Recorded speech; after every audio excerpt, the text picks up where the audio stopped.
One mic.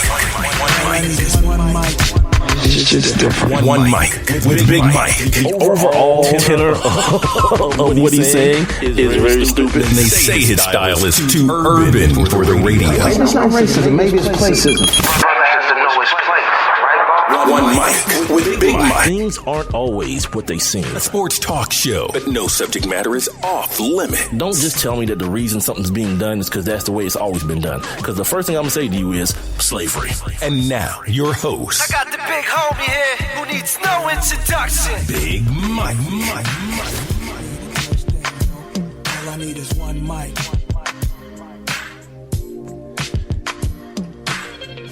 Yes, sir. Yes, sir. Yes, sir. Welcome into the One Mic with Big Mike show. I, of course, am your host, Big Mike. Here live on Spreaker.com. Also on the Spreaker app. That's SPREAKER.com. Head on over to your app store and download that joint so you can take me with you wherever you may be going. You can also find the show live on TuneIn. And, of course, my website, One Mic with BigMike.com. You can check out the live Facebook stream going on right now. Let me check real quick. I think it's going on right now.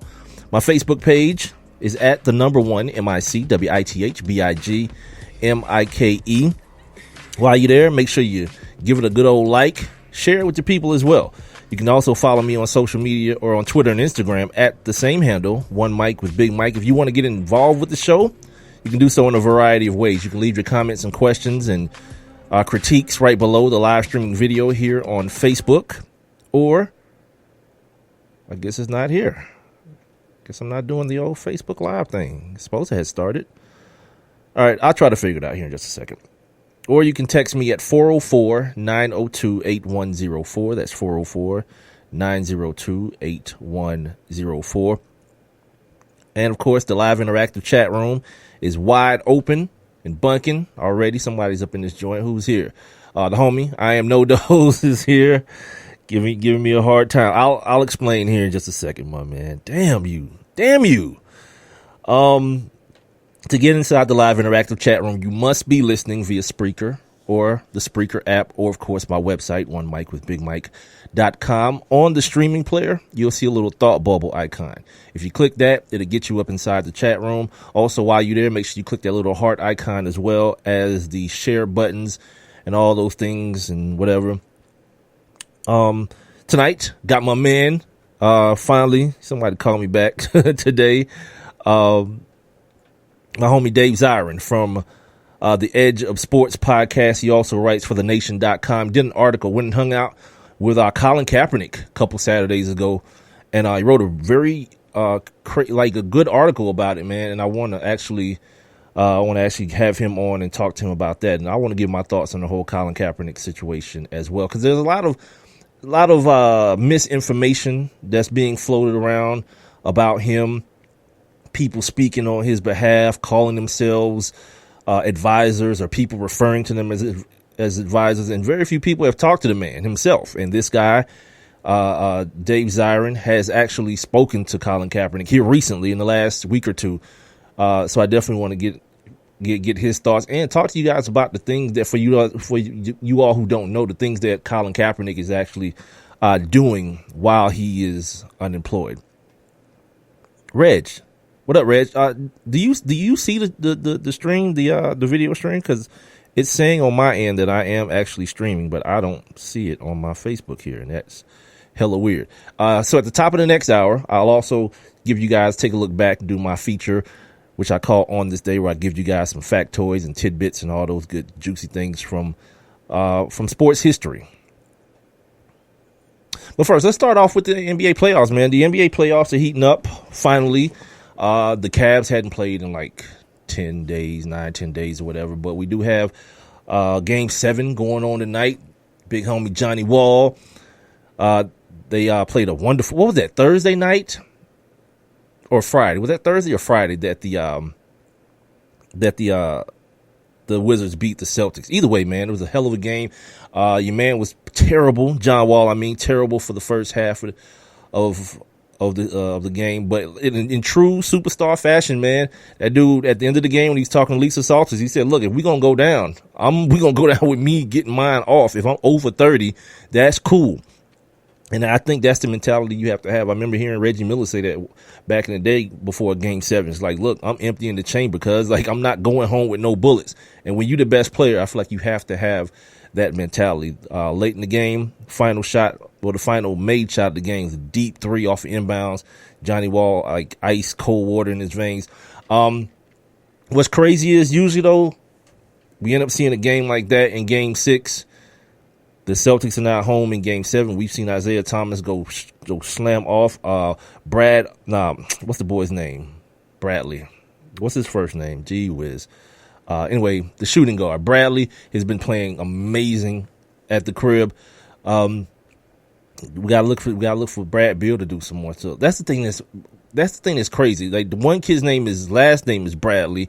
Beal's name, of course, is Bradley, but his last name is Beal. So when they're talking about it on the game, it gets real confusing and convoluted and all that good stuff. But hopefully, man, for sports fans, we get a good look tonight. We get to see some good basketball. The stars come out, as well as the other guys. You know, the Jay Crowders of the world, the Kelly God, I never can say this dude's name. Kelly Olynyk or whatever. All the cats, Gortat and those cats that play for Washington. Hopefully, man, everybody comes with their A game tonight, man. No gimmicks, none of that. We gonna come to the stadium wearing all black for a funeral. Did y'all hear that dude? What the hell is his name? Avery Bradley. That's his name. Did you hear the lie, the Donald Trumpian lie he told? Oh, yeah, we just got to the locker room, and I looked around, and I saw Isaiah had on black, and I saw so-and-so had on black, and was like, damn, we got on all black. Come on, B. We didn't plan it. He says we didn't plan it. Come on, my man. You need more people. No one believes that. So hopefully today, all that, that stuff goes out the window and these cats realize they're in the playoffs, man. This ain't no regular season, doing all these, weird, stupid things type things. It's a real basketball game. So hopefully we get to see a real basketball game. And then we've got the Western Conference Finals going on, Spurs and the Golden State Warriors. I don't know if hopefully you guys saw this game yesterday, because I know a lot of you MFers will turn the game off when it starts looking bleak. Warriors down by 25, looking crazy. Nobody can't, they can't get no stops. At one point they had more turnovers than field goals made, and it didn't look good. The one thing that you could, there are two trains of thought that I had while watching this game. I saw the first game of the season, where the San Antonio Spurs just grilled this brand new out the box Golden State team, new with Kevin Durant, Steph and Clay and Draymond and I think maybe AI was starting then. I don't know if Petrucci was starting then or whatnot, but either way, they came out and they got their faces smashed in. But later on in the season, we saw a little bit of what we saw yesterday. I think it was 25 or 23 points in March. Spurs up on the Warriors. Warriors do what they do, man. And it's all. I know I've said this before, but it's so crazy how it happens. Like, when you see it in comeback fashion, or when you see it in that blowout type fashion, where this wave of everything just starts like banging you, and the other team seems to be like they have no control over what's happening to them. Like, Steph is hitting threes from like 4 miles away, and it starts looking crazy. And then, yeah, I was about to get to that, my man. I am no dose. That's what y'all are gonna want to say. Everybody's gonna want to say, and what I am no dose is saying in the chat room is, if not for Kawhi getting hurt, they wouldn't win the game. Well, people get hurt. You know what I mean? Andre Iguodala was hurt. You know what I mean? Obviously, I know Andre Iguodala isn't AI, but if you're gonna say that about this, you couldn't be one of the people who was convinced that Stephen Curry wasn't hurt last year. You know what I mean? Like, I look at all that stuff as a part of the game. Kawhi was hurt before that game started, which is why he missed Game 6 against the Rockets, which, oh my God. Shout out to the Rockets. Shout out to James Harden, too, drowning himself in tears of partying and ace of spades and champagne. Shout out to him for that. I know a lot of you D-bags don't like it, but like, these dudes are human, man. He don't have to go hide in the house for the next 3-4 months before training camp starts. Nah, you lost the game. You ain't play well. All right, life goes on. You rich. Probably got plenty of brides. Yeah. Do your thing, homie. I ain't mad at you. You know what I mean? But no, the Kawhi Leonard thing happened, and for you guys who don't know what the Kawhi Leonard thing is, Kawhi Leonard, I think it was in like back-to-back possessions too. He shoots a corner three, steps back and rolls his ankle, the ankle he hurt in the Houston series on one of his teammates' feet. Comes back down the court, same spot. Zaza Pachulia closes out on him. On the closeout, you know, he's a big lug, man. Like, people, like, there's a lot of talk about Zaza being dirty, and that may be the case, but that wasn't a dirty play. It just so happened how things played out. The sequence of events played out, and the man was already hurt. And just before the show started on SportsCenter, they showed a play that happened like right after that with LaMarcus Aldridge and Steph Curry. He did the same thing to Steph. You know what I mean? The only difference is one of the star players of the Warriors didn't get hurt on the play. Everything just kept going as it's planned. So I think people are reacting more to the result than to actually what happened. And speaking of reactions, your man, Greg Popovich, went the hell off about it for about 2 minutes. And I want y'all to hear every damn second of this. Here's Greg Popovich when he's asked about if the team's chances had diminished with Kawhi being out. A two-step lead with your foot closeout is not appropriate. It's dangerous. It's unsportsmanlike. It's just not what anybody does to anybody else. Your guy did it. And this particular individual has a history with that kind of action. You can go back and look in Dallas games where he got a flagrant 2 for elbowing Patty Mills. He did that. The play where he took Kawhi down and locked his arm in Dallas. Mm-hmm. That happened too, yeah. And could have broken his arm. Damn, he could have, yeah. Ask David West, his current teammate, how things went when Jaja was playing for Dallas and he and David got into it. Almost bowled him in the mouth, yeah. And then think about the history he's had and what that means to a team, what happened last night. A totally unnatural closeout that the league has outlawed years ago and pays great attention to it. And Kawhi's not there. And you want to know how we feel about it. You want to know if that lessens our chances or not. We're playing very possibly the best team in the league. You know, we don't know what's going to happen in the East. And 9.75 people out of 10 would figure the Warriors will beat the Spurs. Well, we've had a pretty damn good season. We've played fairly well in the playoffs. I think we're getting better. And we're up 23 points in the third quarter against Golden State. And Kawhi goes down like that. That happened. And you want to know if our chances are less, and you want to know how we feel, that's how we feel. And also, I am no dose, you're a bad individual. You're a bad human being. This dude is saying they should treat basketball like hockey and baseball and issue retaliation. No, they shouldn't. Those two sports are ridiculously stupid and childish. You know what I mean? He's saying he'd send a goon out there to F Durant and Curry up. See, that's the thing I'm always talking about. I don't want that. You know what I mean? Like, I don't have a rooting interest outside of my own in this game, in any of these games. I just want to see the best players get busy. You know what I'm saying? Like tonight, I want to see Johnny Wall. I want to see Brad Beal get crazy buckets. I want to see Isaiah Thomas get crazy buckets. And then however it ends up, I don't care. I just want to be entertained. And if they start letting goons on the court, no, I don't want to see Rick Mahorn on the basketball court anymore. I tweeted this yesterday. Like Matt Barnes came in the game and shot a 3. I was like, he should get fined for that. Matt Barnes should never take a 3-point. Anything other than a layup, he should never take those shots on that team. They don't need him to do that. Just be Matt Barnes. Well, don't be all the way Matt Barnes. Just be kind of Matt Barnes. Play some good defense. No, nobody needs you shooting no damn 3-pointers. They got enough of those out there. They got enough cats out there that can do that. Bunch of light-skinned ones, too, so you definitely don't even need to fill that quota. Filled up.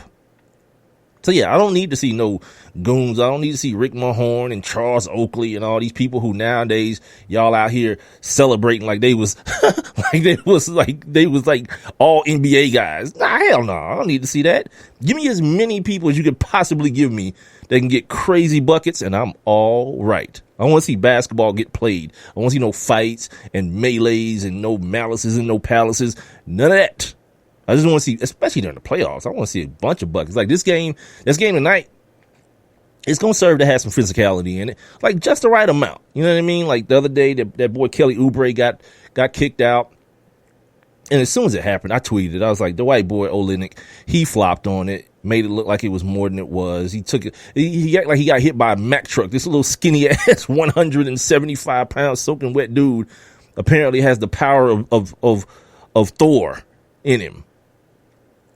But it's going to get a little bit chippy because these teams don't too much care for each other. And I'm good with that.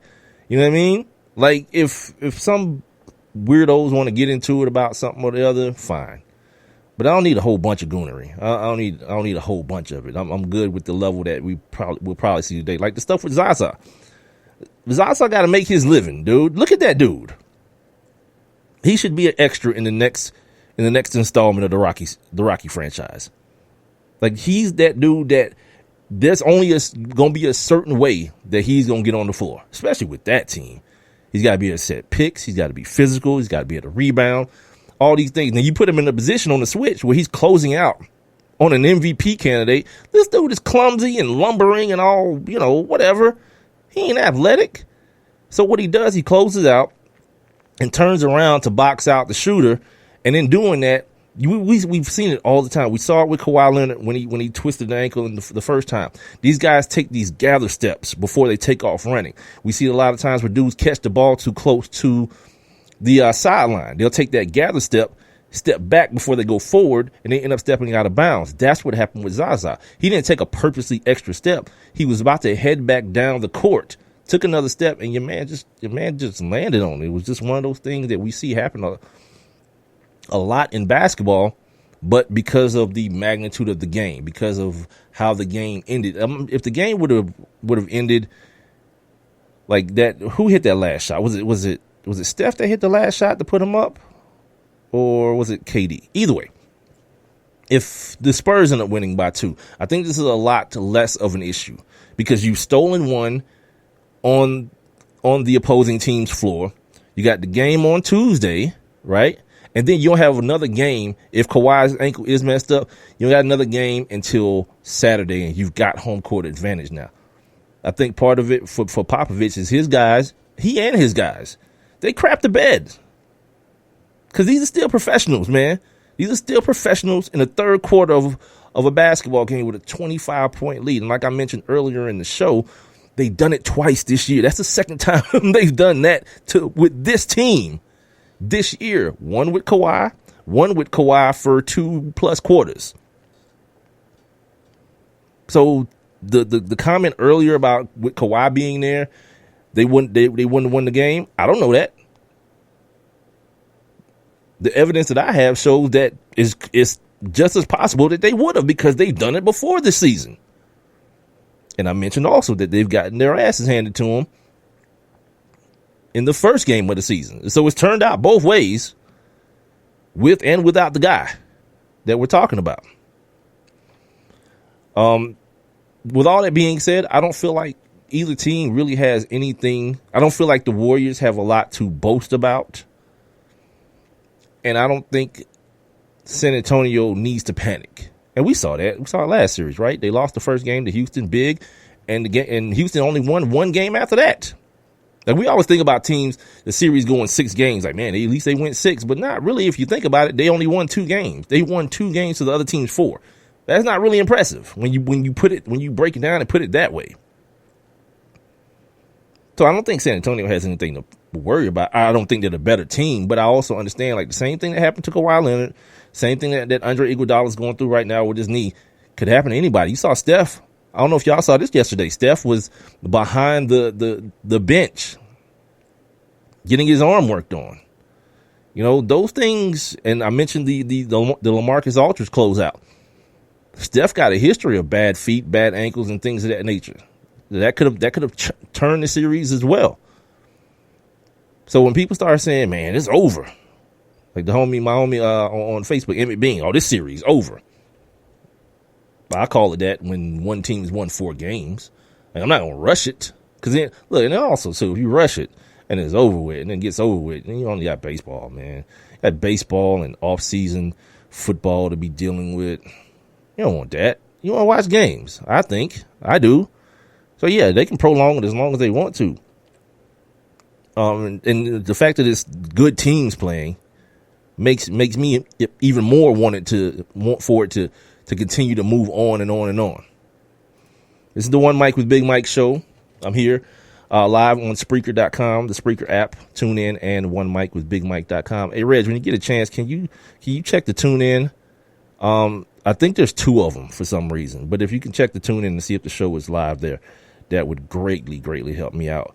Don't forget, bottom of the hour, the homie Dave Zirin of TheNation.com. Also, he is the host of the Edge of Sports podcast.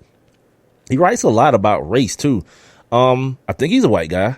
I don't like to be presumptuous about that, but optically, he's a white guy. He writes a lot about race, so I really dig that. You guys know how much I love talking about some race. The other thing that happened yesterday that I thought was so ill, Steve Kerr was at the game, but he wasn't on the bench because, he still got the back situation. He just went, I think, to Duke to get another procedure done to try to alleviate some of the pressure that he's getting from that fluid that's causing those migraines, that spinal fluid that's causing those migraines and causing them a lot of that pain he's having. But he was at the game watching in the back, and at halftime he spoke to the team, and I want you guys to hear what he said, because I thought it was, when I heard it live, I was like, damn, what the hell is he seeing that I'm not seeing? I love that kind of stuff. I love when people can be people who know the game a lot better than me, obviously, can point things out to me. So here's what Steve Kerr had to say at halftime.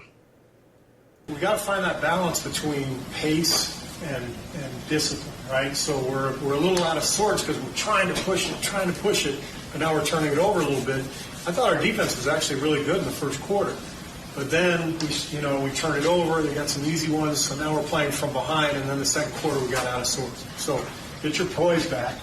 Wings run like crazy, right? Just settle in on like 3 stops in a row. Let's get 3 stops in a row, and the push will come from that. The pace will come from that, all right? Settle in, and we'll be all right. And the thing that really hit me as I watched the second half and watched everything kind of materialize is Steph came out much more aggressive, ended up with 40 points. But what they did defensively was very impressive, securing rebounds. And they did exactly what he said. Those wing players, they got out and ran, man. They just, at a certain point, when you start talking about stuff like momentum and energy, it was actually palpable. You could actually visually see it, that the Golden State team, they just had too much. It was just like it was too much, and the Spurs team looked like they were just trying to hold on. Like, this was worst case scenario for them, what they were seeing and what they were experiencing. And to hear Steve Kerr kind of just I guess we could use the word prophesied what was happening, what was going to happen. Like, look, we're all right. We played good defense in the first quarter. And I was like, really? I saw the first quarter. What is he talking about?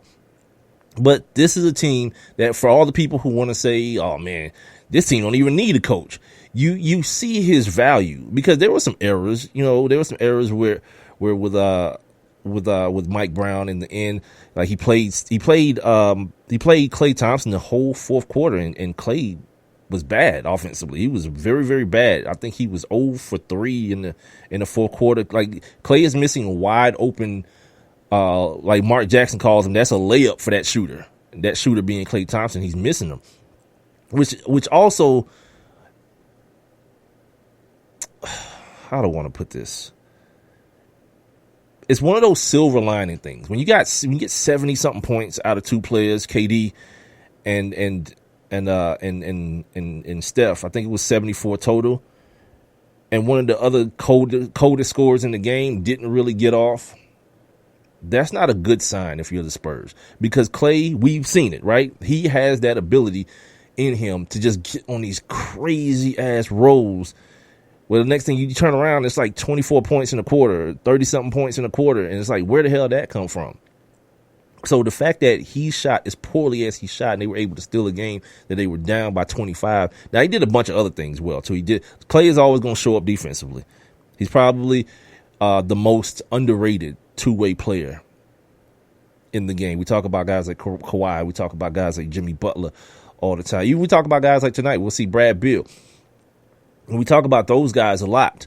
But one of the guys that kind of gets, especially now this season, because you got probably the defensive player of the year on your team in Draymond Green. And then you also have like guys around that can score at will and Steph and KD. And then in the middle there, there's just like kind of Klay Thompson there, this kind of forgotten guy until that game comes when KD's in foul trouble or something. And then next thing you know, 22 points in a quarter from Klay Thompson out of nowhere. That's the thing that all these teams, you know what I mean? No matter who, no matter how many games this conference finals goes, no matter what team they see going forward if they make it, let me say it that way, if they make it to the NBA finals, no matter what team they play, this is a team that has to be reckoned with. Now, with the injury with Kawhi Leonard, and it doesn't look like he's going to play in game 2, LaMarcus Aldridge, he's going to be the guy who will be looked upon to shoulder that scoring load. Now, he did for a good portion of the game, right, on Sunday. We saw him do it in game 6. Jeff Van Gundy, shout out to Jeff Van Gundy. He called it at the beginning of the game when they were setting up the game, him and Breen and Mark Jackson. Excuse me. Wow. That came out of nowhere. He talked about LaMarcus having the 35 and 15 game, and he was damn close. You know what I mean? And they beat the brakes off the Rockets. Now, what happened in this game on Sunday, you saw Popovich put forth a game plan that was going to slow everything down. It's going to be real methodical, real, a grinded out type game because he knows that team they have with Patty and Danny Green and them boys. They can't run with this Golden State team on no night. The best or the worst, they can't do it. So the game plan, it started out well, but they didn't really get anything from Pau Gasol. And then late, when it was time to lean on LaMarcus Aldridge, those post-up shots, for all the people who love the days of the bigs and the post-up game and all of the numbers and the analytics tell you that a contested post-up shot is a way lower percentage shot than an open corner three. You know what I mean? That's why so many offenses are catered to trying to get that corner three. Because as the game wears on, you see what happens with guys like LaMarcus Aldridge who make their money in the post. And now he's not a banger, which hurts him. He's not the best passer, and he's not the best rebounder in the league. And this is something I want to talk about later on too. A conversation that I had about Al Horford. I mentioned that Al Horford is the personification of the prototype big man in today's game. And, it was some dumbass on Facebook that can't understand comparisons very well. And I had to actually break it down. Oh, Al can't shoot the ball. Al's only 11, 5, and 5 in the game. Because, that's what happens when people start box score reading instead of watching the damn basketball game. But I'll talk about that later. Coming up in a couple of minutes, I got my man Dave Zirin from Edge Sports Podcast and TheNation.com. He's going to come on here and talk to me about his I don't even call it a sit down. He just hung out with Colin Kaepernick at one of those Know Your Rights camps that he does for the kids. It's on my Facebook page. The article's on my Facebook page. If you got kids, if you know somebody with kids, or if you're just a black or a brown person, man, it's a hell of an article. You might want to read it, man, so that when people start talking crazy, talking backwards about what Colin Kaepernick is doing and his motivation for doing it, you'll have some ammunition, to come to the table with, and you can have some the actual facts of what's going on with this guy who isn't out here flossing and getting, trying to get attention. He's actually trying to make a difference in not only the community, in the black community, but in the world as well. So anyway, let's take a break here. Get my guy on the phone, and we can chop it up with him. If you guys got any questions you want to throw at him, you can do so via my live interactive chat room. Just click that little thought bubble icon you see on the streaming player. That's if you're listening via Spreaker, the app, or, of course, my website, onemicwithbigmike.com. Also, you can text me at 404-902-8104, 404-902-8104, or just drop your questions, comments, whatever they may be, right below the live streaming video that I got going on here on the good old Facebook at One Mic with Big Mike on Facebook. I'll be right back. I only have one question for you. Do you or someone you know run a business that could benefit from additional exposure? The One Mic with Big Mike show is currently taking on new sponsors and advertisers. One Mic with Big Mike is currently syndicated across 8 different online platforms, and your company's name could be heard and seen across all 8 as well. Let's get to work. Please send all inquiries to Mike at onemicwithbigmike.com. Thank you for listening. Thank you for your continued support. All I need is one mic. Hey, Nick Cannon here. So of course we all know there's lots of talent in America. But unfortunately, there's something else we've got way too much of. Childhood hunger. 17 million kids struggle with it in this country. But here's the thing. This problem is entirely solvable. Seriously, we already produce more than enough healthy, nutritious food in this country to feed every single last one of those hungry kids. We just need a way to get it to them. That's why the Feeding America nationwide network of food banks is out there every day gathering surplus food to give hope to hungry kids and their families all across the country. But they need your help. Join me in supporting Feeding America and your local food bank at feedingamerica.org. Together we can solve hunger. Together we're Feeding America. A message from Feeding America and the Ad Council. And now, back to One Mic. What are we waiting for? Let's get to it. With Big Mike. Yeah. Sex game had her blowing me up. Sex game had her texting me up. Yeah. 808 Mafia. Welcome back to the One Mic with Big Mike show, man. I'm here live. It's Monday. Welcome into a new week, man. Live here on Spreaker.com, the Spreaker app, tune in, and of course, the One Mic with BigMike.com website. Don't forget, you can get the show on demand on all 4 of those platforms, as well as on iTunes, iHeartRadio, Stitcher, Google Play Music, and of course, the good old YouTube. So right now, as I promised, I'm going to go out to the phone lines real quick, welcome in my guest. His name is Dave Zirin. He's a sports editor at thenation.com. Also, he has his own podcast, the Edge of Sports podcast. You can follow him on Twitter at Edge of Sports.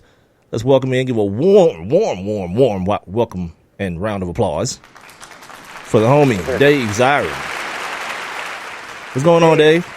Great to be here. Thanks for having me. Hey, man. Honored to be on the show. I appreciate you saying yes, my man. Let's start here.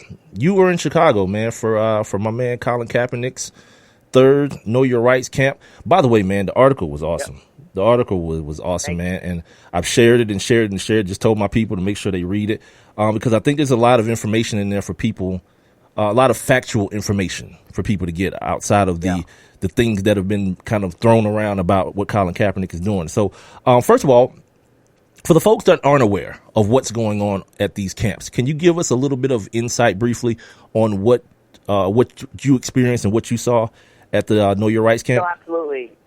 Absolutely. And first and foremost, thank you so much for what you just said, because that was the goal for the article. You know, it was longer than what I typically write. I usually write 800 to 1,000 words. This was about 2,500 to 3,000 words.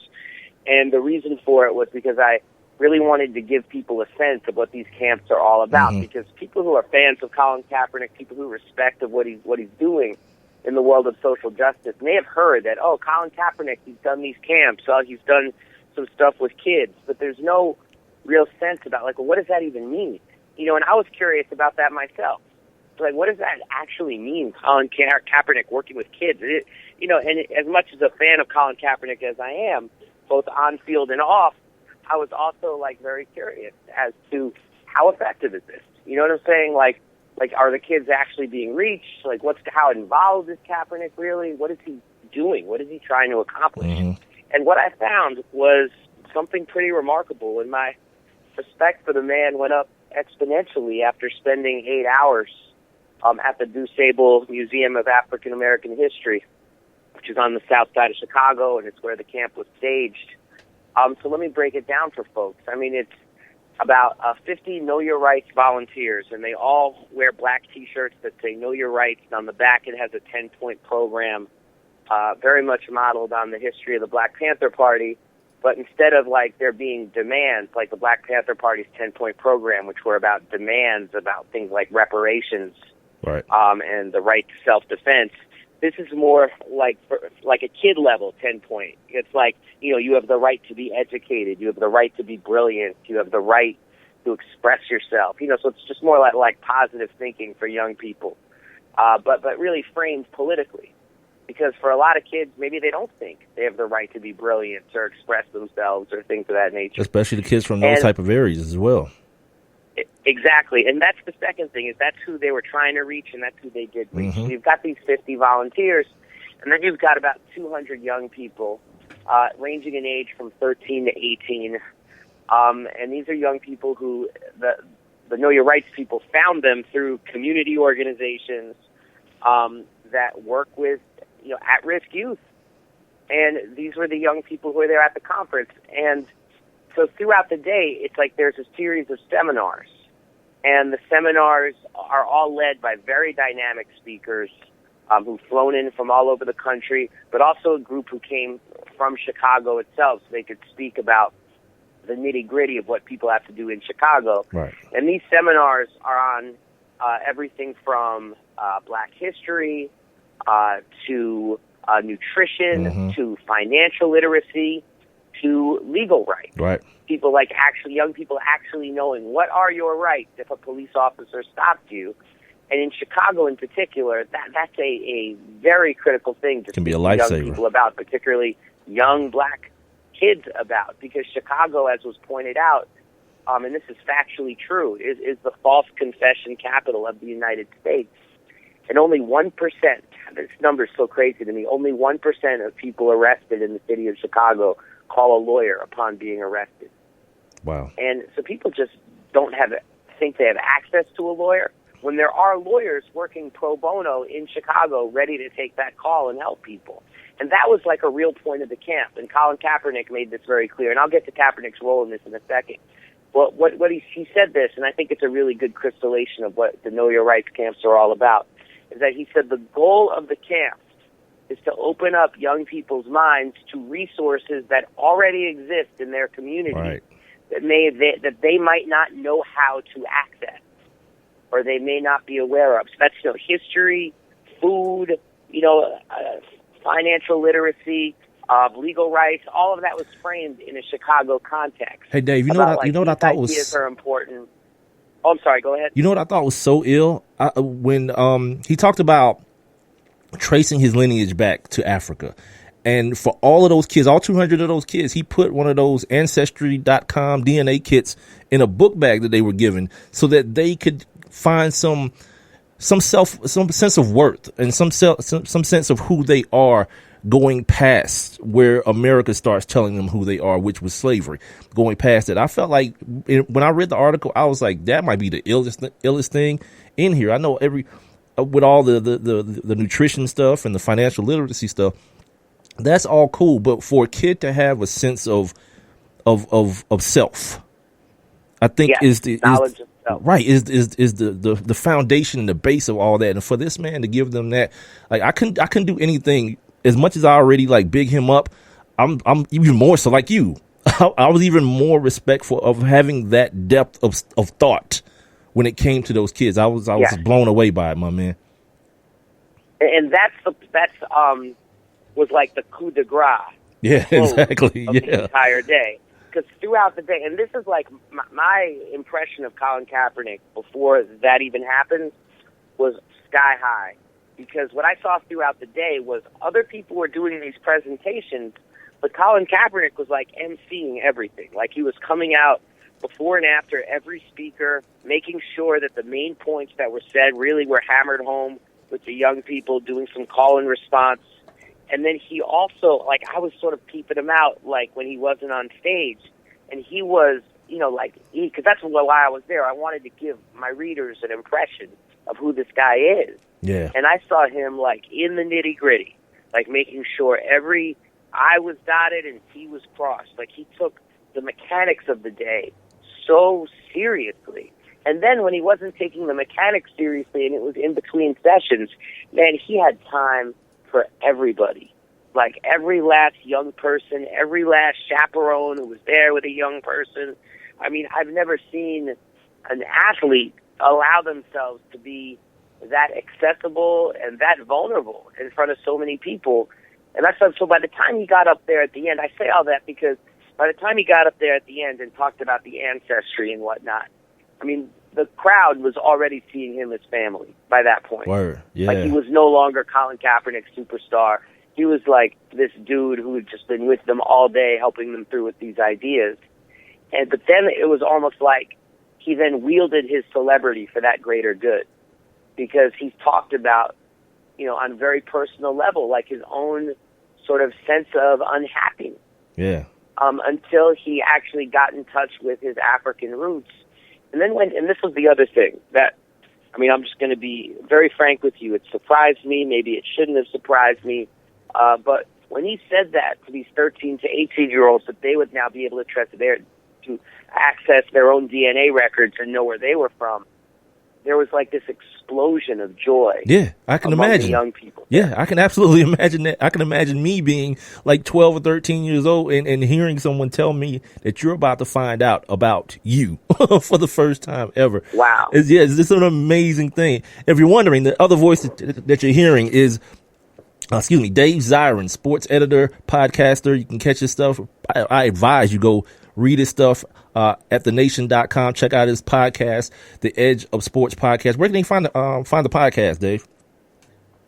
Oh, they can go to edgeofsportspodcast.com. That's probably the easiest way. It's also on iTunes, Stitcher, or your podcast app of choice.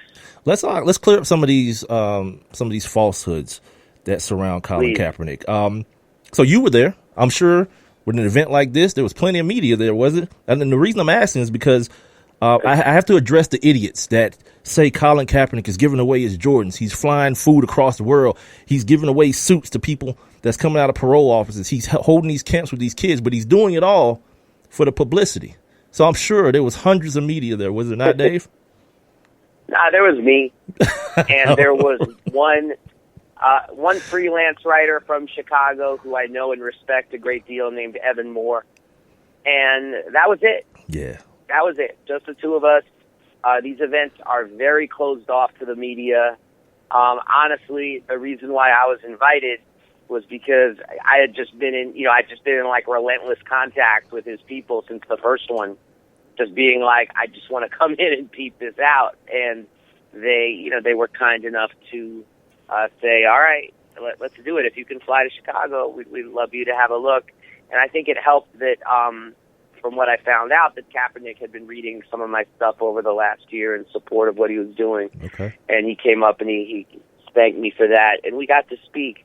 And I'll tell you something, like speaking to him and speaking to a lot of the people around him, people close to him, people who are like family to him, his business manager, his sports manager guy who was there, agent, whatever. I mean, talking to all these people, it was really stunning, the gap between some of the lies we're hearing about Colin Kaepernick from the NFL and the reality of what I got out of talking to him and talking to the people around him. And I could go through them if you like. Yeah, well, let's do it. Make sure you guys are following Dave at Edge of Sports on Twitter. Go ahead. I'm sorry. No, there's a disinformation campaign going on against him. I mean, 2 days after I was there, Peter King, who's like the most prominent NFL columnist in the country, he wrote that that sources inside the 49ers said that they believed that Colin Kaepernick was done with football. And that is, first off, a complete and total lie. Like, he's training 6 days a week. He's in a positive state of mind. He loves the sport and wants to play. Similar rumors that are coming out. Well, hold on. Before you move forward, let's stick with that real quick, because I did want to ask you about that. When you start talking to people around him, the 49ers putting out this misinformation, one of the people who work for the 49ers, Dr. Harry Edwards, has been described as an advisor to Colin Kaepernick. What that sounds to me like is someone who said something to Colin Kaepernick at one point and now has been given the role, given the title of advisor. But he's the one who said 3 teams contacted him, and what he told them is that he wasn't sure if Colin Kaepernick had the desire to play football. And like I mentioned earlier, he actually has been working. Dr. Harry Edwards, one of the more prominent civil rights people in the country, he has been working for the 49ers as an advisor for, I think, the last 20 years, if I'm not mistaken. Longer. Yeah, is he a part of that misinformation? Because it seemed funny that his girlfriend Nessa came out and said, no, that's not true at all, and he's not an advisor. And I would think his girlfriend would know in that situation. Am I wrong for thinking that? You're not wrong for thinking that. I will say, I'll do full disclosure on every front here. Okay. I consider Dr. Edwards a total friend of mine, and I don't want to say anything that in any way would be deemed in any way, shape, or form disrespectful Understood. of Dr. Edwards and what he said. So just put that out there. Second of all, I was able to get to know Nessa, Colin Kaepernick's girlfriend, in Chicago, and she is as good and as fine and as honest a person as I've had the privilege to meet in a long, long Good time. stuff. I spent a good amount of time talking to her, and I was profoundly impressed with her. And the fact of the matter is this, is that her and Colin are going on this journey together and talking about this stuff on the daily. And so if you're asking who should we trust when it comes to this question of our teams calling Colin Kaepernick, you trust Nessa. Yeah. That's what I would think. Yeah. On Sunday. And so just to put that out there. And now that's not to say necessarily, like Dr. Edwards said, 3 teams had tried to contact Colin Kaepernick, and I don't know what Dr. Edwards knows, but I do know that when it comes to, I spoke to Colin and I spoke to his agent, and when it comes to like a team actually calling up Colin Kaepernick's people, nobody, and holding out a job for him as a starter or a backup, that has not happened. Period. Full stop. All caps. That has not happened as of yet. And we've heard his name come up today with Pete Carroll. Pete Carroll brought his name up today. Yeah. He and RG3 today as someone who was, quote unquote, I guess, on their radar as far as for a backup position. But like you said, I don't feel like that can be taken as anything official. And also, I have to say this too. Again, I'm going to give you some inside dope here. Let's go. That there are multiple members of the Seattle Seahawks who consider Colin Kaepernick not only a friend, but a hero. Yeah, Michael Bennett talks about him all the time. All the time. But it's not just Michael. That's the thing I want to underline, is that it's not Michael alone. And there is also, though, a lot of, I don't want to get it twisted like it's some sort of political charity. It's like the people on the Seahawks, they have a ton of respect for Colin Kaepernick's talent, too. And they are like, oh my gosh, they know that Russell Wilson, the way he plays, always holds the risk of getting hurt. And also like, oh my goodness, if Colin Kaepernick's on the market, let's get him into Seattle. Exactly. And Pete Carroll is somebody who is very sensitive to the will and the pressure of the players themselves, And so, and also Pete Carroll is somebody who, when he was at USC, I know a lot of people look at that as scandal-plagued times because of paying players and whatnot. Obviously, I have nothing against paying players. I just wish it was out in the open, over the table, and not under the table. Pete Carroll did tons of work that never got coverage, doing just like gang outreach work in South Central and East LA. Tons of that work. Put tons of his own money behind it, too. And so this idea, like for a lot of the NFL, I would argue that Black lives don't matter beyond their ability to score touchdowns. Say that. Pete Carroll's not that guy. Okay. Shout out to Pete.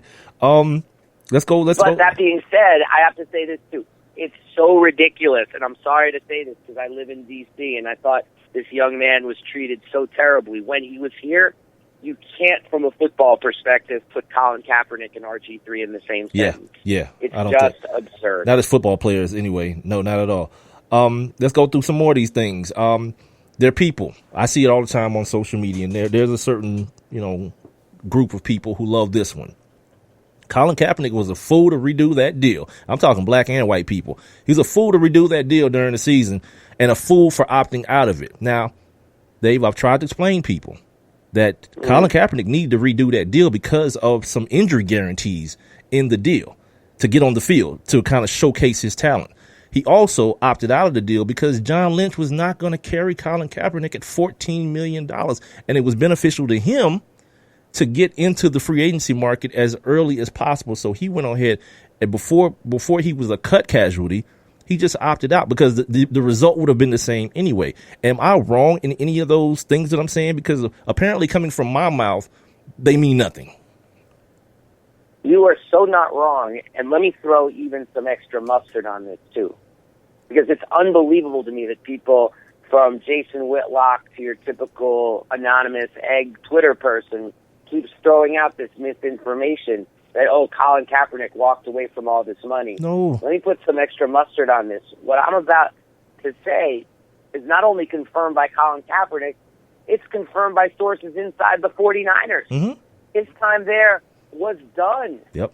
It was dead as fried fish. It was done.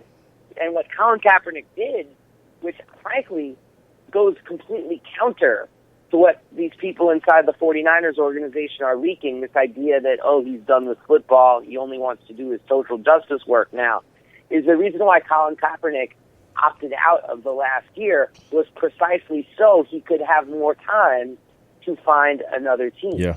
Because if he stayed with this contract, it would have been an extra, I think 3-4 months before he would have been free to actually find somewhere else to play. And so it's such a terrible slander because all sides agree on this, that he had no future in San Francisco. Right. So why are we still talking about it? Because sports fans are lazy. That's why. You can feed them whatever you want to. They're like fish. You just put it in the bowl and they'll eat it, whatever it is, whether it's food, whether it's crap, whatever it is. And I'll throw this down, too. They want to believe the worst about Colin Kaepernick, and they want to believe the mythology that the NFL is a meritocracy, and if you're good enough, you're going to play, and it doesn't matter what your politics are. They don't want to accept the fact that what has been happening up until now, and I hope it changes, and it'll only take one team to make it change, what's happening is a political blackballing. Absolutely. I wanted you to say that word. I'm talking right now with Dave Zirin. Got a couple minutes left with him. Make sure you guys are following Dave on Twitter at Edge of Sports. And make sure you take your ass over to thenation.com and read this piece that we're talking about right now on Colin Kaepernick. It'll blow your freaking mind. You talked about Jason Whitlock and some of these people with the egg emojis or egg whatever avatars, whatever. Let's go with Chris Carter. He blamed Colin Kaepernick for what's happening to him, for this blackballing that's happening to him. And then he also went a step further to say there are no players coming to Colin Kaepernick's defense. Now, I've already mentioned Michael Bennett, right? When you were in Chicago, you turned around and somebody was there too. Was there not? Yeah, Eric Reed, his teammate who took a knee with him, he was out there volunteering alongside Colin Kaepernick. He spent the whole 8 hours there working with kids. But he also said to me, and he was very humble and quiet. He was just with the volunteers. Honestly, the only reason I noticed him was because there are all these folks in these identical Know Your Rights T-shirts. And then one of them, honestly just looked to be in, sick NFL cornerback shape. Right, I was like, right. Who is that? It's like looking at Clark Kent in the suit. It's like, who's that? So I walked up and I'm like, yo, you're on the team, right? And he's like, yeah, Eric Reed. And I was like, Eric Reed, you took a knee with him. And then we just got to talking because I knew that Eric was one of those people. And what impressed me about him, too, is that he said he was there to help and show support, but he was also there to learn. He wanted to hear the speakers himself and actually learn more about what his rights are. And I have to say, I learned more about what my rights were, too, hearing, these actual street lawyers speak to young people about what your rights are, when police can or cannot search you, what you have the right to say, and especially, and this was really important, because they did skits so they could show, because a lot of young people, remember this is Chicago, and I know this is probably true of cops in other places too, but a lot of the kids were like, okay, so I have the right to say, am I free to go? But if I say that to this officer, they might see that as, so you're being smart, and then make it my life different. They actually talk through with the kids, how you express these things so you are clear, sharp, grounded, but not inviting more conflict. I mean, it was really intense. And of course, none of this is and they said this to the kids, none of this is a foolproof guarantee, but it's much safer to state your rights than to just say something like, leave me alone, I was just in the park, I didn't do anything. Because they said, because you don't know, maybe the thing they're stopping you about happened in the park, and then all of a sudden, damn, probable cause. Yeah. And it was just like, wow. It's so weird, right? It's so weird that... Then they told stories. They told actual stories, and one of the people up there was like, yeah, I spent a decade behind bars precisely because I did not know what I am about to tell you right now. Holy smoke. And then you could have heard a pin drop. Holy smoke. I look at the NFL like as a conglomerate. I look at it as being very cowardly. They put on the face of bravery, but in a reactionary way. After something happens and after the public outcry happens the way it happens. And I feel that they missed an opportunity with this Colin Kaepernick thing to first kind of just quell all the stupidity that was surrounding the troops and he hates America and all these, when he very articulately said, look, man, this is about black kids getting murdered by the police without any type of punishment going the police's way. He said it very, very clearly from day one. But, you know, the idiots that are out there want to keep to their particular talking point. So I want to ask your opinion on what I just said. Did the NFL actually miss an opportunity to get some good PR, which is what they're all about, with this, with attaching themselves in a certain way to what Colin Kaepernick is doing in these communities? You're absolutely correct, but it's sort of like saying, wow, that Cocker Spaniel just missed the opportunity to buy that winning lottery ticket. Gotcha. Because it's like, it's not neither in their nature nor in their brain capacity to take that kind of opportunity up. So it's like, yeah, if that Cocker Spaniel in the corner store had bought that next lottery ticket, he'd be a millionaire, but it wouldn't even occur to him to buy one or know how to buy one. Yeah. And that's the thing with NFL ownership. I mean, keep in mind, these owners gave $7 million to Donald Trump for his inauguration. They're not, so that's like the very starting point, is that with only a couple of exceptions, you're talking about an absolute, the 1927 Yankees of right-wing billionaires. Right. Are the people who own NFL franchises. They're not going to have any patience for a black man speaking, or as Colin Kaepernick would put it, an African man speaking out on behalf of people who have been brutalized by police. They're not going to have any patience for that whatsoever. The second thing is that I am sure this is true. Actually, I heard this was true only from a couple of owners, but I bet this is true across the board. A lot of them wanted Roger Goodell to be tougher. They wanted him to try to suspend Colin Kaepernick for kneeling during the anthem. They wanted to try to get him to crack down on Colin Kaepernick for conduct unbecoming. And the reason why Roger Goodell didn't do it was really because, you know, there's nothing in the collective bargaining agreement that you have to stand for the national anthem. Oftentimes players are actually in the locker room during the national anthem. So there was no way he could do it without, one, looking like a hypocrite, and two, really provoking a lot of anger on NFL teams. Yeah, that would have among been people who see Colin Kaepernick as a friend. So he didn't take that step. So, and Colin Kaepernick during the year also, like, he was asked if he thought he was going to be blackballed, and he said, well, if I am, it only proves that what I was doing needed to be done. And that's honestly where I feel his head is right now. And I'll tell you this, Dave, when it first happened, that Monday when I came back to do my show, the Steve Weiss thing happened on that Saturday. I remember working out saying, what the hell is happening? And then when everything kind of fleshed out on Monday, I got on my show and I said, you know what I wish my man Colin was better at football, because where he is now, it's going to be way too easy to get rid of him. I kind of foresaw this coming way back then. It was going to be way too easy to just get rid of him and then blame it on the fact that, well, he can't even start for the 49ers. They're a terrible team, and he only throws it at this percentage and do all these crazy things, and it's exactly what's happening right now, my man. Well, there are two things, though, that make this interesting since the Steve Weiss story broke. The first is that Colin Kaepernick had a much better season than I think anybody would have thought. That happened. I mean, that just happened. Like, okay, 16 touchdowns, 4 picks, highest passer rating in 3 years. And he actually, for having a minimum number of 50 carries, he led the NFL in yards per carry. Like, he was frisky back there.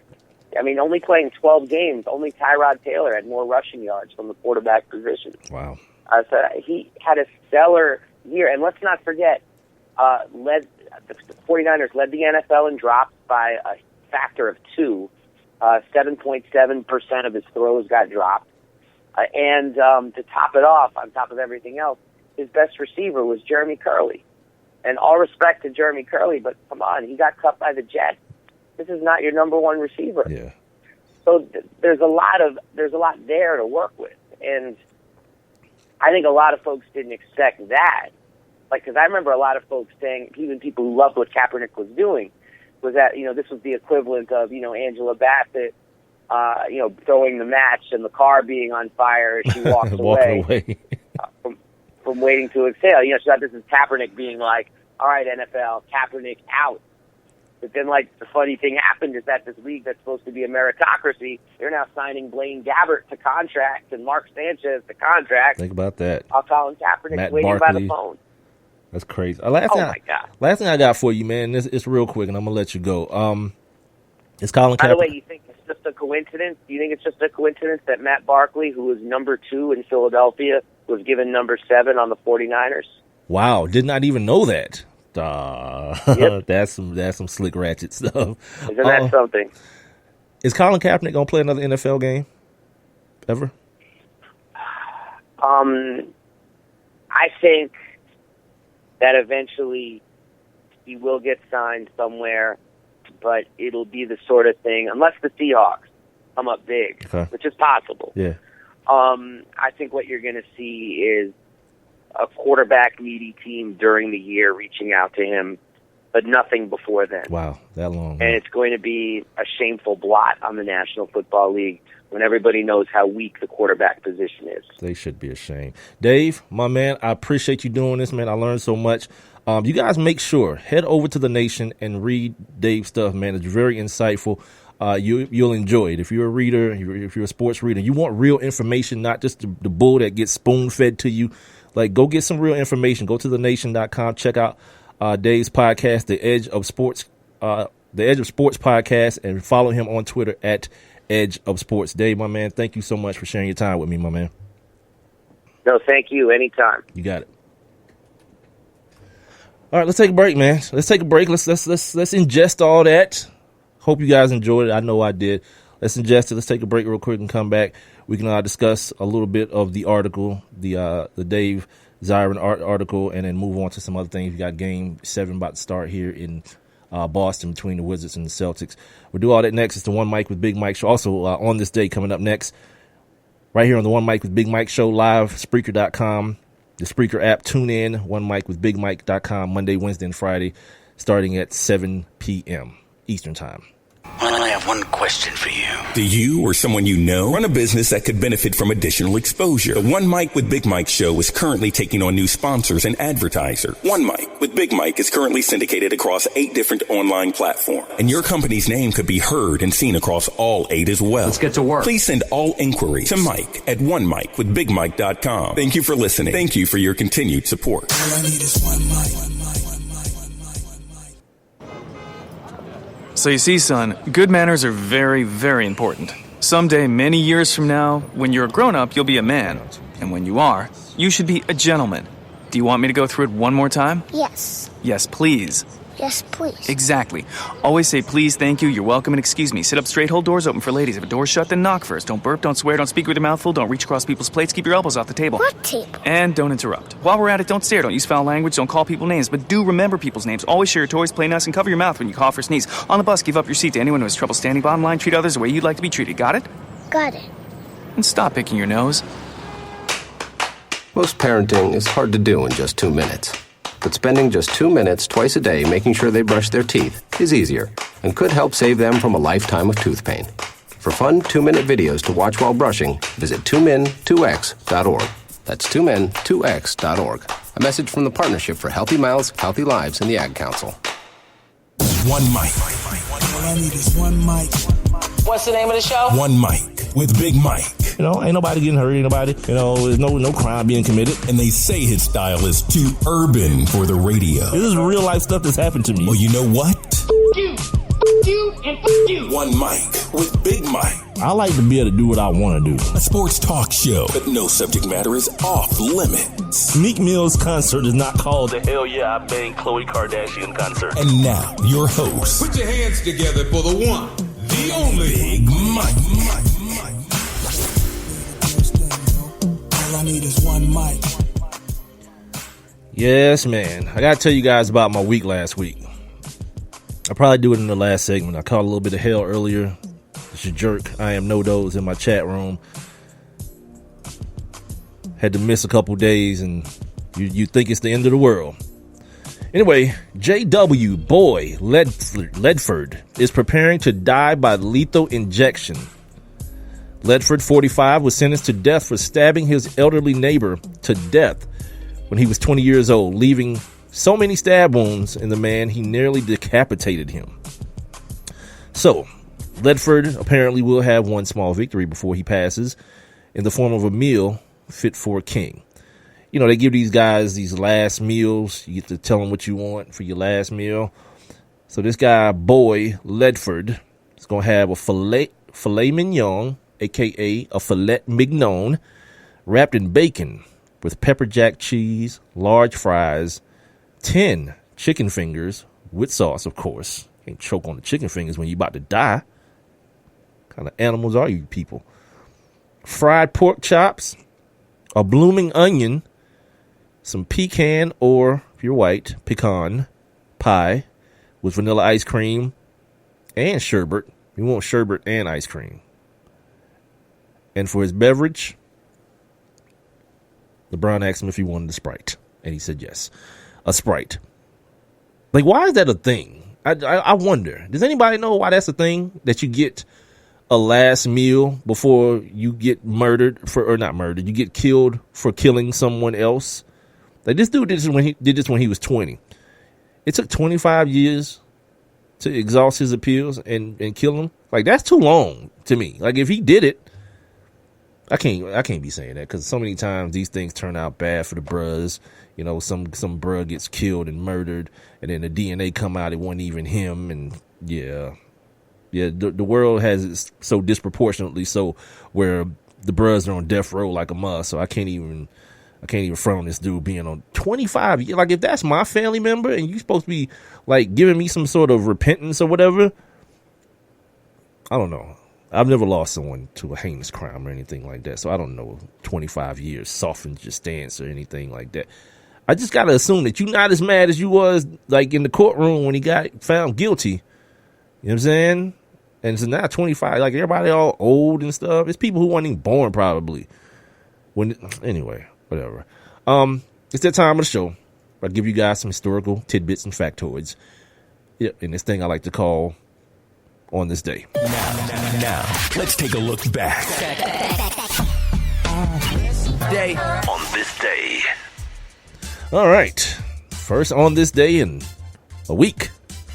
On this day in 1862, Brooklyn's Union Grounds opened. It was the first ever enclosed baseball park. On this day in 1941, the great Joe DiMaggio began his Major League Baseball hitting streak of 56 games. The streak ended on July 17th, and since no one has gotten even close to sniffing that. On this day in 1965, the Canadian Football Players Association was organized. Shout out to my man, to one of my homeboys, Corey. He's back coaching. He is the assistant head coach and defensive back coach for the Toronto Argonauts up there in the CFL. So shout out to him.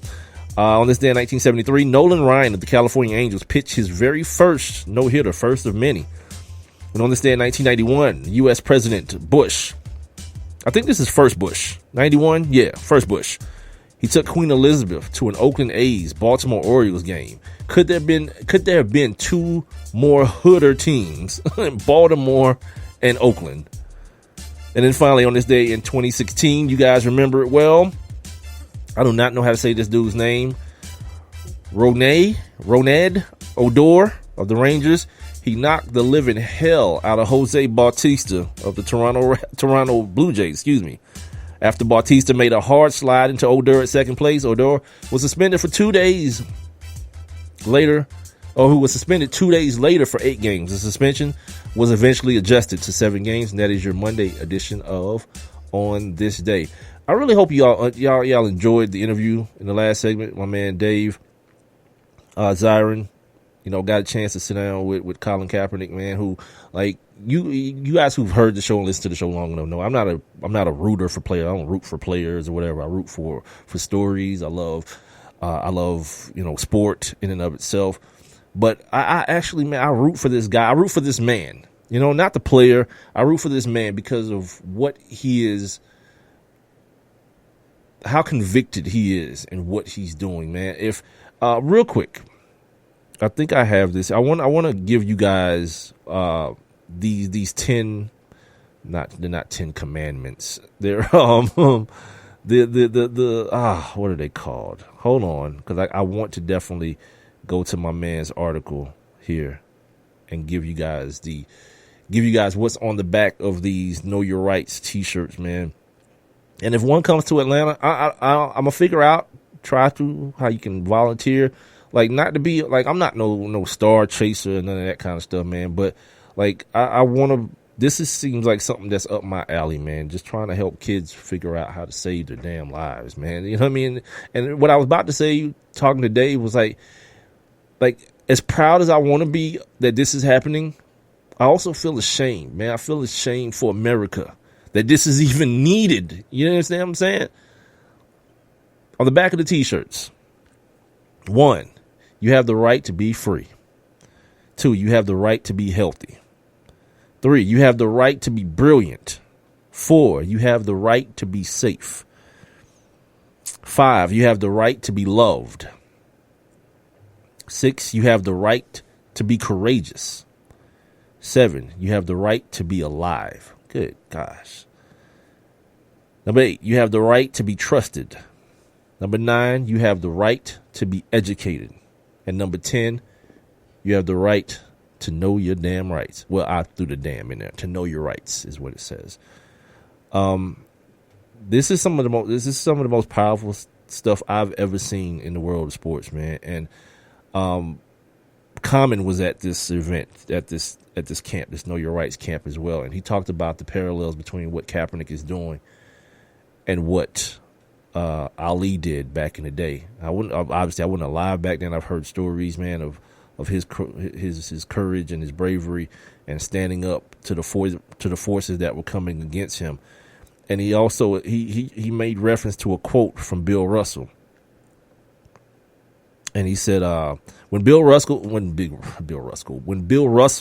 was asked about how Muhammad Ali was coping with being stripped of his heavyweight title, Bill Russell said, quote, "I'm not worried about Muhammad Ali. I'm worried about the rest of us." That's how I feel with this Colin Kaepernick situation. Like, the NFL is full of cowards, man. You know what I mean? Like, you make your money. These billionaires are getting richer and richer off the backs of these young black kids.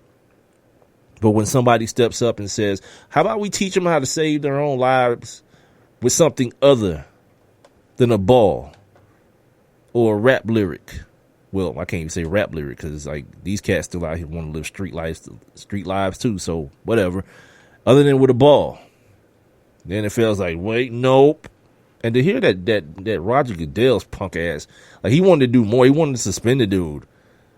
You know what I mean? It's that thing I'm always talking about with when it comes to black people, man. Like, you have the right to, but. There's always a but. You have the right, but when we say it's okay and the way we say it's okay. It's just weird. I'm gonna cut that interview out and probably just throw it up on its own this weekend. Not throughout the week. I want the show in and of itself to stay where it is, but I'll probably do that throughout the weekend. So starting off the show, we were talking about the NBA final or the NBA playoffs, excuse me, and what's transpired so far. This jerk, I am no dose, says he's telling me to guess what? The Western Conference Finals is over, and I know it. So good basketball is done there. I don't know it. I feel like the Warriors have the better team, but I also understand sport is sport, man, and things have a tendency to change. You know what I mean? Like, last year we watched the finals and we said the finals was over. And the next thing you know, LeBron James, he just drapes his ball sack on the back of the nape of Draymond Green's neck. And the next thing you know, the whole complex of this series changes. The Golden State Warriors find themselves in a Game 7 where all the pressure is on them now to cap off this historic regular season. And then LeBron just turns into LeBron. I mean, Kyrie does Kyrie things, and the next thing you know, the Cleveland Cavaliers are the NBA champions. No one saw that coming. So, like, I don't bet, but I don't bet overall. But if I did, I wouldn't make it a practice to bet against the Spurs. You know, that doesn't mean I think they're going to win the series. I don't. You know what I mean? That thing in Golden State is a machine. You know what I mean? It's like it's whatever's happening out there is happening for real, for real. So with that being said, I wanted my hopes is always for there to be a good series and good basketball gets played and good football or whatever gets played so that I can selfishly enjoy it. I mentioned earlier something that happened on social media the other day. And by the way, the game is underway. So if you guys want to just put the game on mute, you know what I mean? You can watch the game and listen to me at the same time. That ain't too much for me to ask. I was talking about Al Horford the other day on social media. Somebody talked about somebody from Atlanta was like, man, have I been sleeping on Al this whole time while he was here in Atlanta? And I think in general, that's a pretty wide consensus. You know what I mean? Because Al Horford is a different type of big. You know what I mean? And, you know, for the longest while when I was doing my show with Callaway, he used to always talk about, we need a true center. Al's not a true center. And I used to always ask him, what is that? We're in the NFL where really positions don't even exist. You know what I mean? Like everybody, to be effective, everybody pretty much needs to be able to do a little bit of everything. And I made the statement that Al Horford right now, he is the embodiment of the prototypical center. And then some idiot decided to chime in like, Al can't shoot. He went 11, 5, and 5. And like you stop short of the entire stat line when you stop short of the blocks and the steals. The fact that Al Horford at center can run your offense. They actually run a 5-1 pick and roll at times with him and the shortest dude in the world, not in the world, in the NBA, in Isaiah Thomas. They run the pick and roll where Al is the ball handler and the 5'9 guard, 5'9 generously, he's the pick. He's setting the pick. That's the kind of skill level that Al Horford brings to the game. He can defend a multiple positions. Like right now, he's on John Wall as I'm looking at this game. Forces a bad layup for John Wall. This is what Al Horford is. So when I make this comment, the dude says he can't shoot. So I said, okay, since you like stats, let me go get some stats for you. Al Horford is shooting 60% from 3 in this series. Then he comes back and says, oh, this series. I'm like, look, and then he says, he asked for comparison or something. So the comparison I gave him was guys like Karl-Anthony Towns, guys like DeMarcus Boogie Cousins, you know. And then all of a sudden, the conversation has to shift to those guys are way better than Al. Okay, that's fine. Who was talking about that? I'm talking about style of play.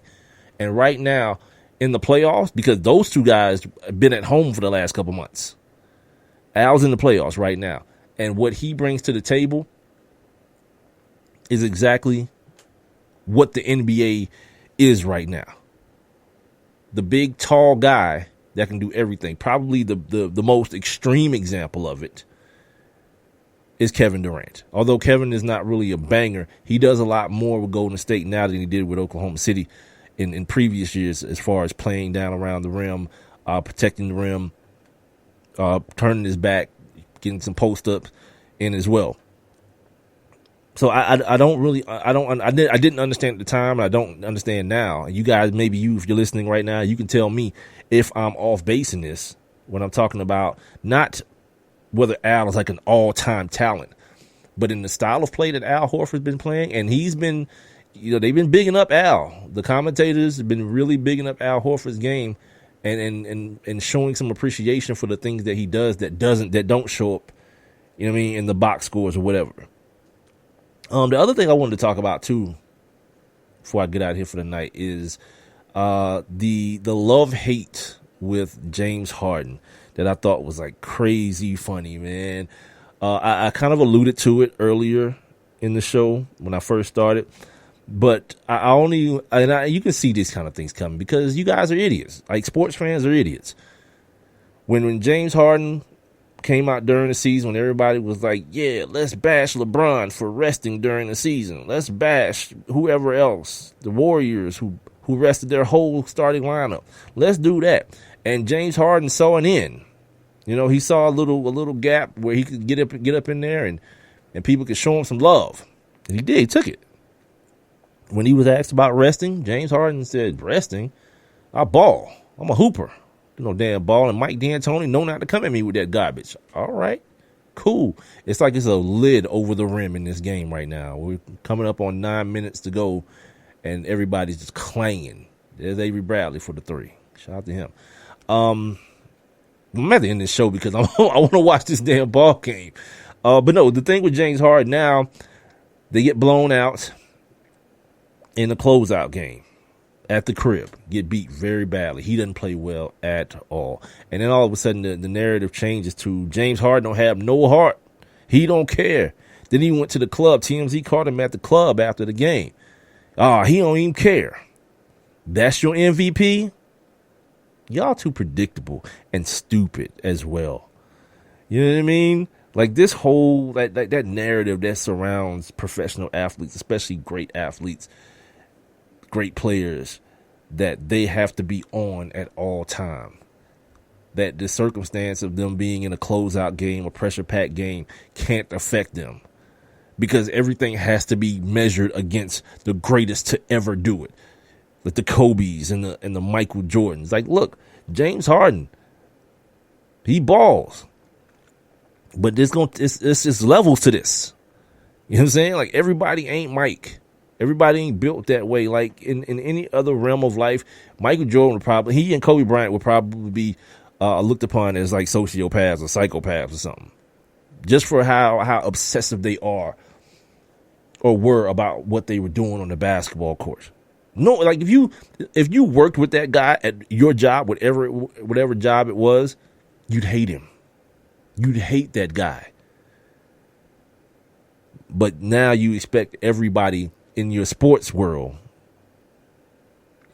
And I think I'm kind of guilty. Well, I'm not guilty of it. I'm not going to put myself in that because all I did during the game, I saw the way it was going.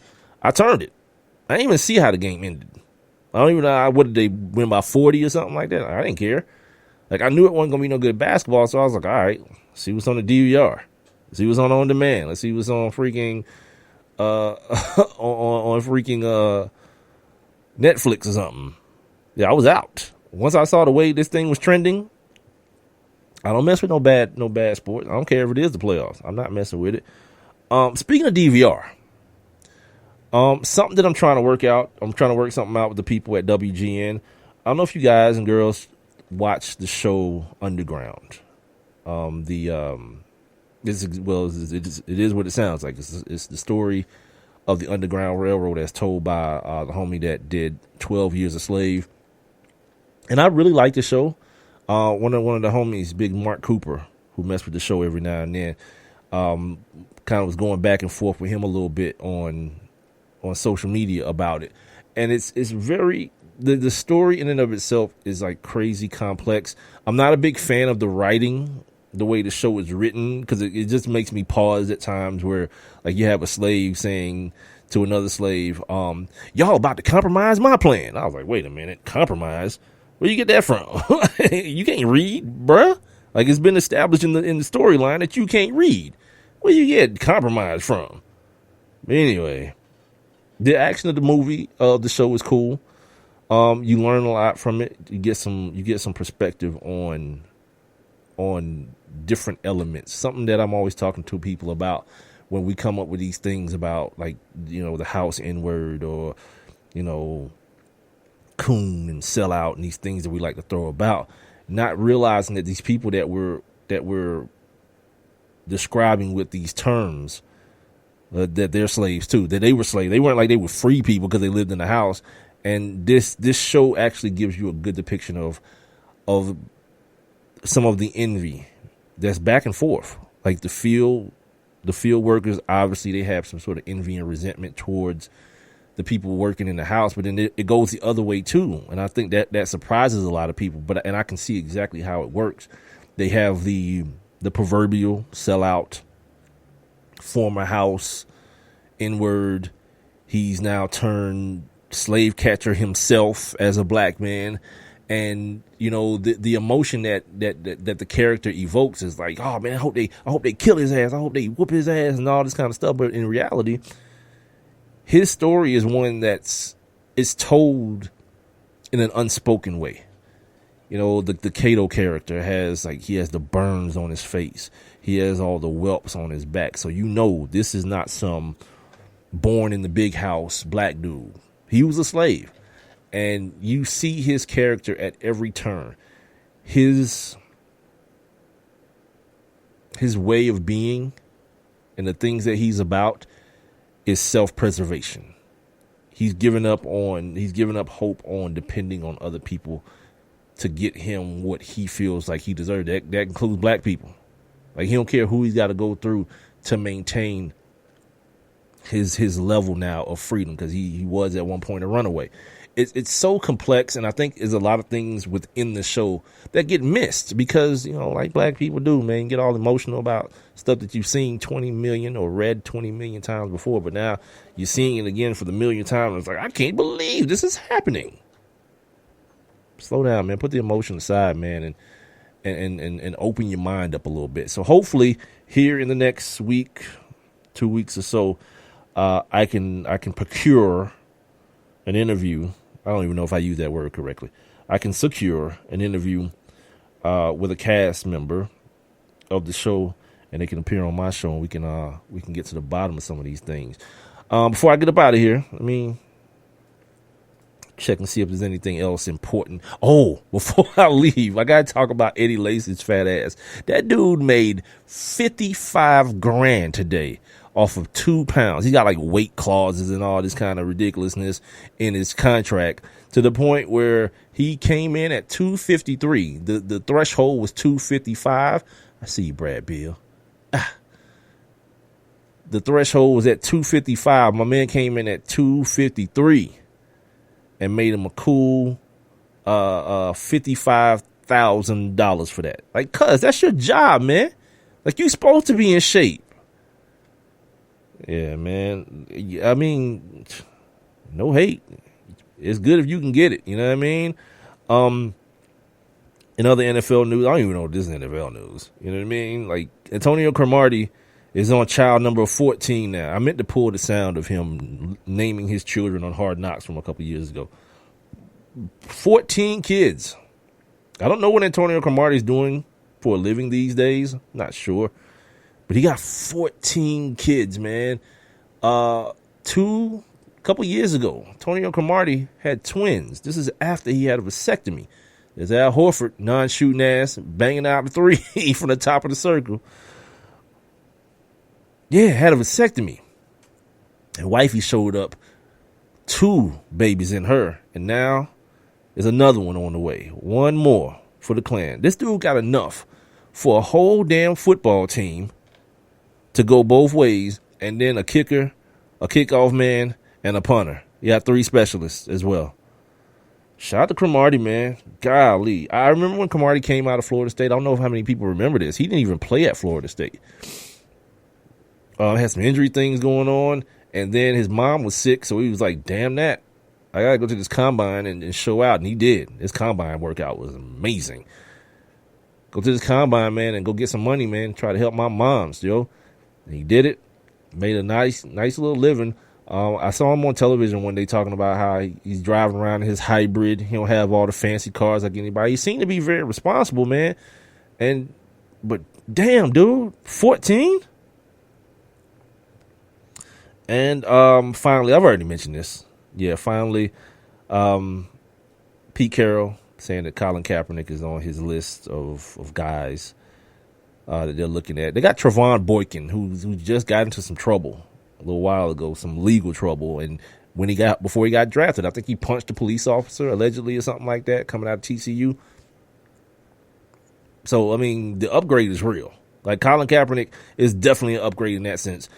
They've got, he talked about having some money stuff, some cap issues they got to work through to bring somebody else in. But the two guys they got backing up Russell Wilson right now, two undrafted free agents. Yeah, E-N effing enjoy that, if I can even spell. All right, I'm about to get up out of here, y'all. I got to watch some basketball because it's Game 7, and I'm not trying to have to. I got it on DVR, but I'm not trying to rewind and see what's going on, especially from what I'm looking at right now. Ain't nothing special happening anyway. So we're going to go ahead and bounce, man. I appreciate everybody for joining me. Shout out to my man Reggie, my man, the jerk of all jerks. I am no dose, but he's still my N-word 100%. Everybody checked in on the old Facebook. Make sure you guys get that Spreaker app, man. SPREAKER.com. Or that's the website, but the app is Spreaker, SPREAKER. Get it from your app store. Download that joint and follow. Sign up for your free account and follow me. One Mic with Big Mike. Also subscribe to my TuneIn. Go check out the website, onemicwithbigmike.com. Subscribe and follow me and all them things on iTunes, iHeartRadio, Stitcher, Google Play Music, and YouTube, where you can get the show at on demand whenever you want it. Like the Facebook page, One Mic with Big Mike, and make sure you follow me on Twitter and Instagram at the #1 MICWITHBIGMIKE. We'll come back. We'll do it again Hump Day Wednesday, also Woman Crush Wednesday.